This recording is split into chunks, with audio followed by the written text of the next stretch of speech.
Chapter 1. 2 Daughters. There was once a cruel woman who had 2 daughters, named Rose and Blanche. Rose's name was misleading. She was as mean as a snake. But her younger sister's name suited her, because Blanche is French for white and pure. Blanche was sweet and bright, but her mother liked Rose better. Rose and her mother were like 2 peas in a pod. They were both terribly lazy and liked nothing better than being mean to Blanche. The mother made Blanche do all of the work around the house. Blanche had to get up before dawn every morning to light the fire, cook, clean, wash, and then tend the garden.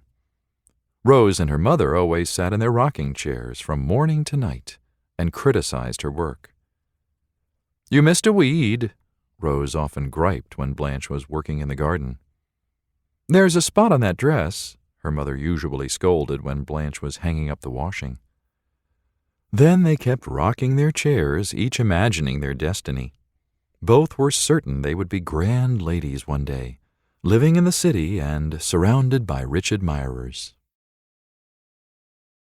Every day the mother sent Blanche to fetch water from the well, which was 2 miles away, and by the time Blanche got there, she was always hot and tired.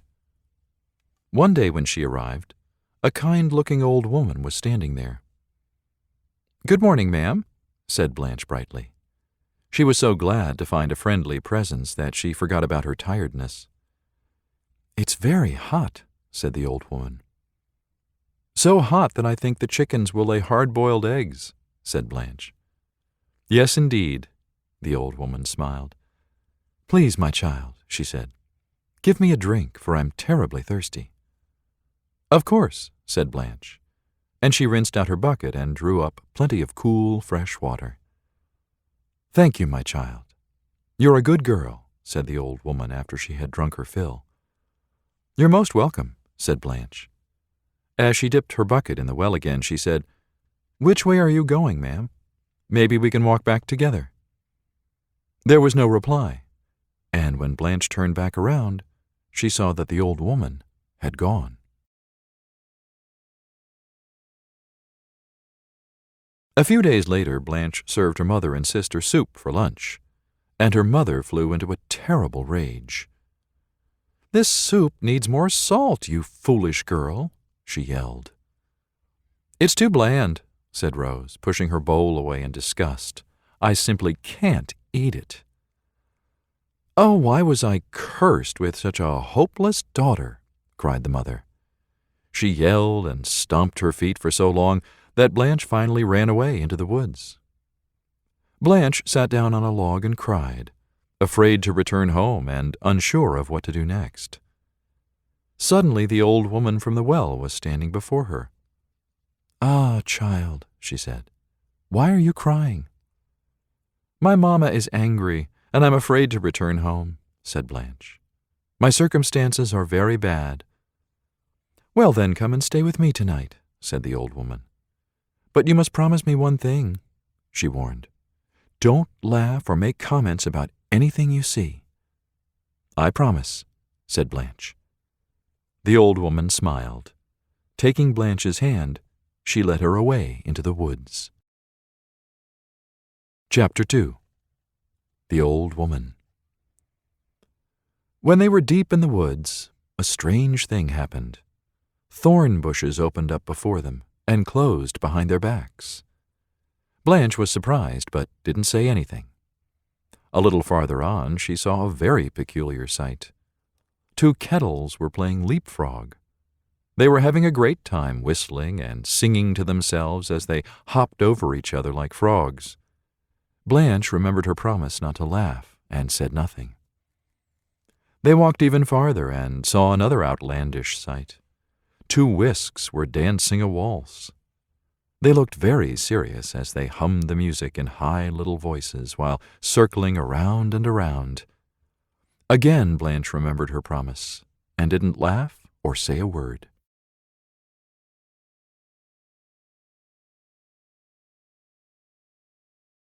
Then, deeper still, in the heart of the woods outside the old woman's cabin, Blanche saw 2 brooms sweeping the path.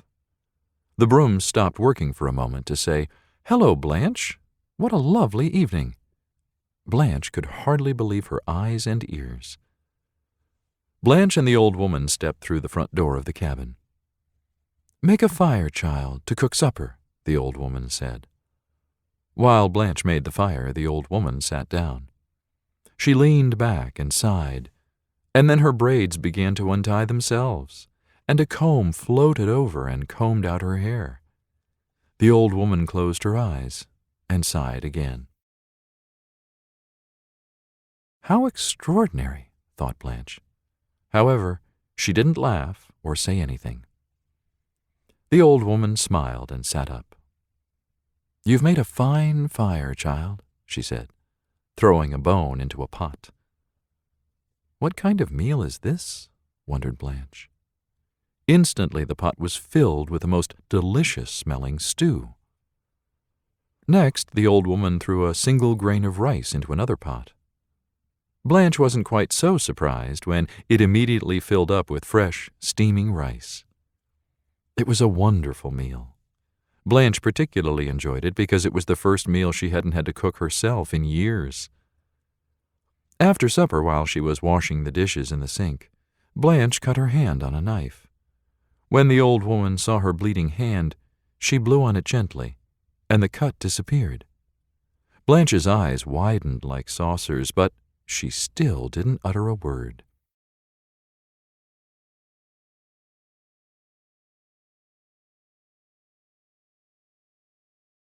Chapter 3.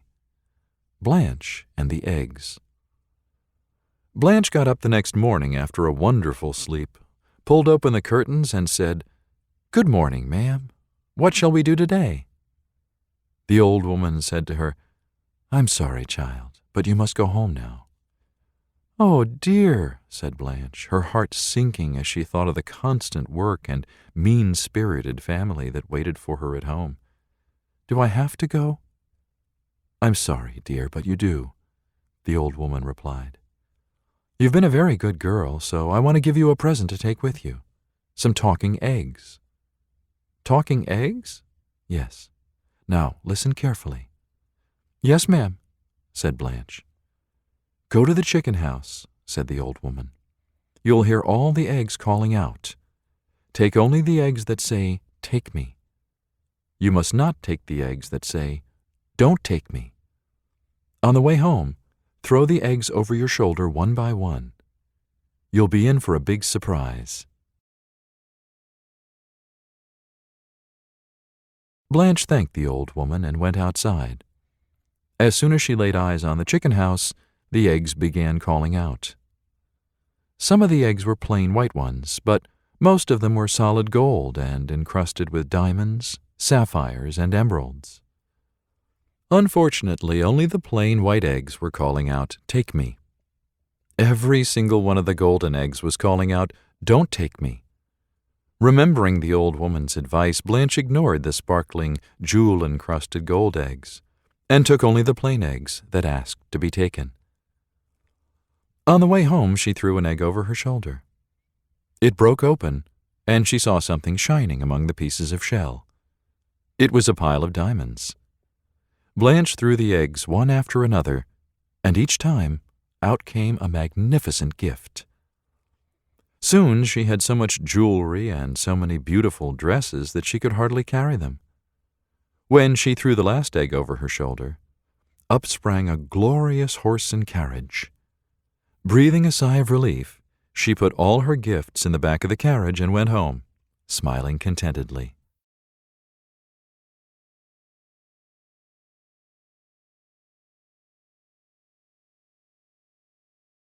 Blanche's mother and Rose were sitting on the porch, rocking, when she rode up.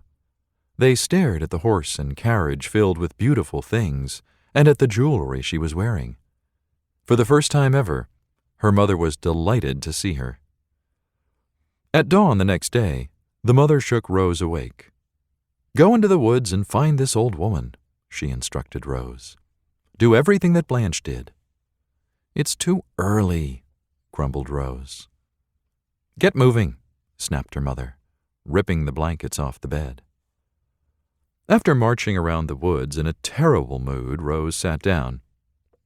She was wondering what to do next when, at that instant, the old woman appeared before her. "What's wrong, my child?" she asked. "It's too early," Rose said. "What do you mean?" asked the old woman.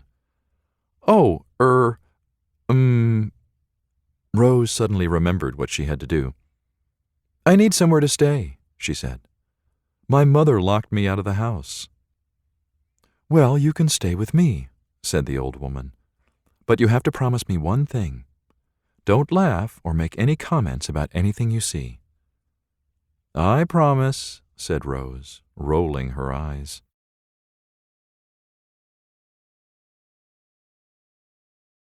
As they went deeper into the woods, thorn bushes were doors that opened before them and then closed behind them. "Huh?" said Rose. "How did you do that?" The old woman frowned. They kept walking.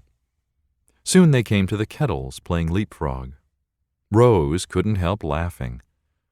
And when she saw the dancing whisks, she mimicked their high little humming voices and laughed until she cried. When the brooms stopped sweeping to wish her good morning, she told them to get back to work. The old woman asked Rose to light a fire, but Rose didn't know how, having always left the work to Blanche. When the old woman's braids undid themselves and the comb floated over, Rose cried, "You're kidding me!" After the old woman turned the bone and grain of rice into a meal, Rose said, "Forget about bones and rice. Let's throw some coins in the pot." The only time she stopped laughing and making comments was when she was eating. She fell asleep in the old woman's chair immediately after supper, leaving her to do the dishes. "Well," said the old woman to herself as Rose snored away loudly, "this one is not a good girl at all. I do believe she will get exactly what she deserves." Chapter 4. Rose and the Eggs. In the morning, the old woman shook Rose awake. "You must go now, my child," she said. "Yes," said Rose, looking around the cabin and wrinkling her nose. "I certainly must. But wait a minute, what about the talking eggs?" The old woman gave Rose exactly the same instructions she had given Blanche. She told Rose to go to the henhouse and take the eggs calling, "Take me," and leave behind the eggs calling, "Don't take me." "Then what do I do with them?" asked Rose. "You must throw them over your shoulder, one by one, on the way home," said the old woman. "You'll get a big surprise, believe me." Rose rubbed her hands together and went out to the henhouse. As she approached the henhouse, all the eggs began calling out at once. "Take me," cried the plain ones, which looked just like normal chicken eggs. "Don't take me," cried the solid gold ones, sparkling with jewels. Rose was filled with glee as she looked around her. She felt certain that she would be far richer than Blanche. She picked up a golden egg and felt its weight. It was small, but heavy.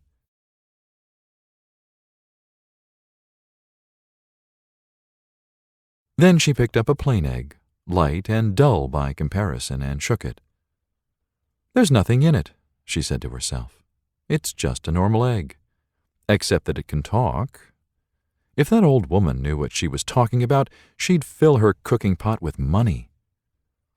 She gathered as many golden eggs as she could carry, hurried out of the henhouse, and headed home. As she walked, Rose threw the eggs over her shoulder. But her expectations of jewelry and fine clothes were mistaken. The beautiful eggs broke open to reveal snakes, toads, and frogs, which followed her down the road, croaking and hissing. From other eggs came swarms of gnats and mosquitoes, and bats and crows swooped down at her. Rose shrieked at the top of her lungs, running all the way home.